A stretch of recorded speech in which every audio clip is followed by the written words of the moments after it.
The last fond memory I have of my parents is that day at the zoo when I was little. I had an ice cream cone in one hand, and my parents took pictures of me next to a huge giraffe. Then they left. I remember waving goodbye to them from the door as they drove away for their vacation. I remember jumping around the house, doing whatever I wanted. I remember crying that night thinking, what if they never come back? Please take a second to hit that like and subscribe button below to let us know you like these stories, and hit the bell to be notified when a new one is out. When school started that year, I was a mess. My clothes were ripped and old, and I hadn't slept properly in days. People sat away from me in class because I stunk. I was just a little girl with barely any money. What was I supposed to do? A few days later, I was watching TV when I heard the doorbell ring. They're back, I thought, rushing to the door. But when I opened it, I saw a strange lady. Now I know she was a social worker. I was put in an orphanage, having to share a room with 5 other girls. I kept telling everyone I talked to that my parents were coming back. I knew they were. They just gave me looks full of pity and told me to go play. About a year passed before I was adopted. I was called to an office and I was introduced to a glamorous lady in a fur coat. I shook her hand, but she actually expected me to kiss it. She took me home and she lived in a mansion. I met her husband and her 2 sons. The boys, or I guess my brothers, were always super nice to me, but my adoptive dad barely looked at me. My adoptive mother took me up to my room, which was bright pink. It was the epitome of a stereotypical little girl room, to the point that it was offensive. I told her I didn't even like pink, but she said I'd get used to it and left me there. Her name was Serafina. Fancy, right? Serafina tried to be a normal mom to me. She treated her sons and me just the same, with a slight difference. She pushed me to wear dresses and skirts all the time. I even caught her giving my pants away, so I didn't have a choice. She made me drink tea even though I hated it, and always made me eat salads, even though I hated those too. I would sneak out of the house from time to time to get food I liked or go climb trees at the park. But when she caught me, she dragged me to some stuffy brunch with her tennis club friends. I talked to her about how much it bothered me that she tried to change me, and although she apologized and gave me a hug, she went right back to ballet lessons and such. One time I was picking flowers in the garden for a bouquet Serafina wanted me to arrange, when I pricked my finger picking a rose. I hated the sight of blood, but I didn't have to look at it for long because a boy came running to my rescue. He took a Band-Aid out of his pocket and put it on my finger. He looked like he was my age. I was embarrassed of looking so weak because of a little prick, but he said, "Don't worry, it happens to me all the time," and showed me his hands full of little scratches and Band-Aids. We sat down on the grass beneath a tree for hours, just talking about nothing as kids do. His name was Jack, and he was the gardener's son, which explained his rough hands. He helped out his dad after school. He was in the middle of telling me why the roses were his favorite when I heard Serafina calling my name from the mansion, so I had to say bye and ran to her. She saw the Band-Aid on my finger and asked me about it. I told her about Jack and blushed, but she didn't react the same as when my brothers told her about girls they liked. She shook her head and changed the subject. Jack and I became very close after that. I felt I could really be myself and goof around like a kid around him. When Serafina was busy, I would sneak off to the shed all the way at the edge of the property to hang out with Jack. He brought me snacks, we played games, and he even gave me a pair of pants that he had outgrown. I must have spent the entire day jumping and running around when I put on those pants. One night, Jack and his father stayed late at the mansion, and I stuck out of bed and climbed on the roof of the shed with Jack. He took my hand and showed me some constellations. The stars never looked so bright. They wouldn't look that bright again, at least not for a long time. But I didn't know that when I tucked myself back into bed, dreaming of Jack. 8 years later, I was a 17-year-old young woman. Not much had changed. I still had to wear dresses all the time, but Serafina couldn't get me to stop walking barefoot around the house no matter how much she chased me around.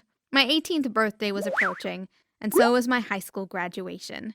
I often walked in front of my parents, pretending to accidentally drop college flyers and pamphlets everywhere, but they still wouldn't change their minds. They wouldn't let me apply to college.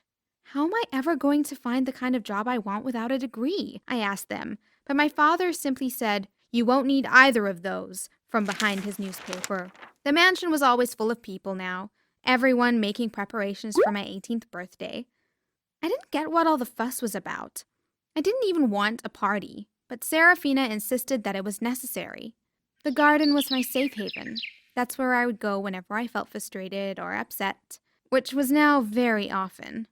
There were at least a dozen gardeners fixing it up for my party, but I saw one messing with my territory.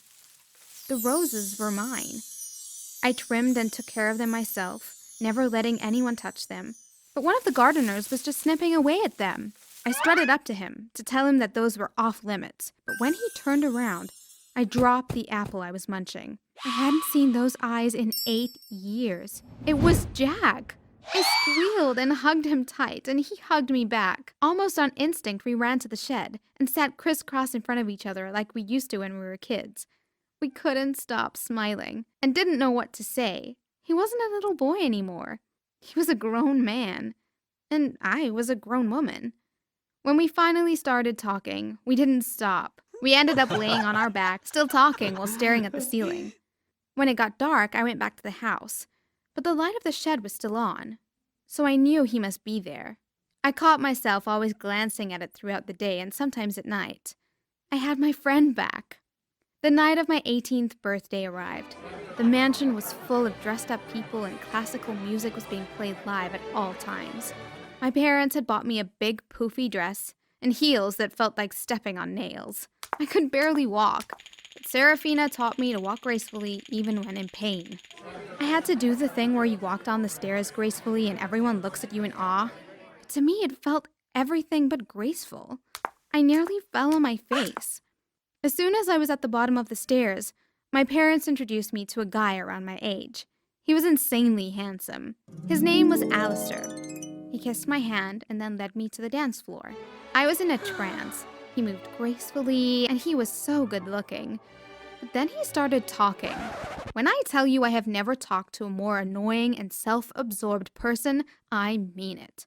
The guy was the absolute worst. I kept making faces at my brothers to get them to help me, but they just laughed until Serafina smacked their arms. When I finally escaped his clutches, Serafina pulled me aside. She then told me the words that nearly made me collapse. She said, "You have to marry him." I mean it. I did almost collapse. She took me to my father's study and sat me down, explaining to me that if I married Alistair, our families would be forever bonded, especially in business, where it was most important. I wanted to kick and scream because I could tell she was serious. When I was done crying, she gave me a look of pure pity and wiped my tears off my face. She led me back to the dance floor, and I had to dance with Alistair again. You'd think he would ask his future wife a single question about herself, but he didn't. He just talked on and on about himself. At one point, the music stopped. The pit in my stomach told me what was about to happen.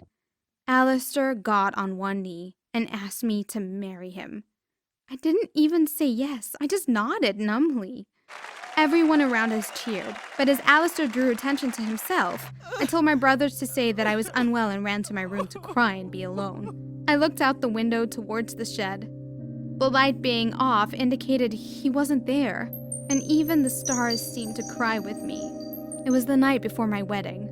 I had spent the day at a spa getting pampered, but no amount of baths and products could bring color back to my face. I knew Alistair was off at his bachelor party, doing who knows what, but I just wanted to be alone, until I saw a light in the shed at the end of the property. I snuck out of the house through the kitchen and ran as fast as I could to the shed. When Jack opened it, I flung myself into his arms and started crying. "It's going to be okay," he said while rubbing my back. I noticed his voice was shaky. By the next day, I had run out of tears. I was dressed in a poofy white dress, so wide I couldn't fit through doors without a struggle. I was handed my bouquet, and my adoptive father walked me down the aisle to the typical wedding music. People looked at me with adoration. Of course, Alistair was too busy checking his reflection in the pastor's glasses. As I walked down the aisle, I started imagining what my life would be like from that point onwards. And everything I saw in my future I hated. Suddenly, I realized I was 18. I was a grown woman. I was able to make my own decisions. I didn't have to marry this jerk if I didn't want to. And I didn't want to. I handed my bouquet to the nearest guest and said, "Wedding's canceled." After that, I laughed and ran out. I knew exactly where I was going. I found Jack rubbing his eyes in the shed, looking absolutely defeated. I ran up to him and hugged him tight. I smiled brightly at him and said, I didn't marry him. It was as if Jack came back to life, because he picked me up, swung me around, and kissed me. We packed up everything we could as quickly as we could, but an enraged Alistair followed me. You think you can just ditch me? I own you, he shouted at me. I've owned you since that day at the zoo. And that's when I remembered. There was a boy that day at the zoo who kept following me around. His parents talked to my biological parents for a while, the ones who had abandoned me, and then his father handed my dad a check. Sometime after that, my parents left. You paid my parents to abandon me? I shouted back at him. I punched him square in the jaw and he fell backwards. Jack and I ran as fast as we could and got a cab to the train station. We ran through the station laughing at our situation. Me in a wedding dress and him in his shabby gardening clothes, running through a crowd carrying bags that were falling apart. I heard someone shout my name and saw my family and all the guests from the wedding running towards us. But Jack and I were faster. We got on the train just in time as all the guests shook their fists at us. A few months later, Jack and I were living in a little cottage by the sea. It was beautiful, and it felt like home. Soon enough, I was gonna walk down the aisle again, but this time, seeing the future that I had dreamt of since that night on the roof of the shed.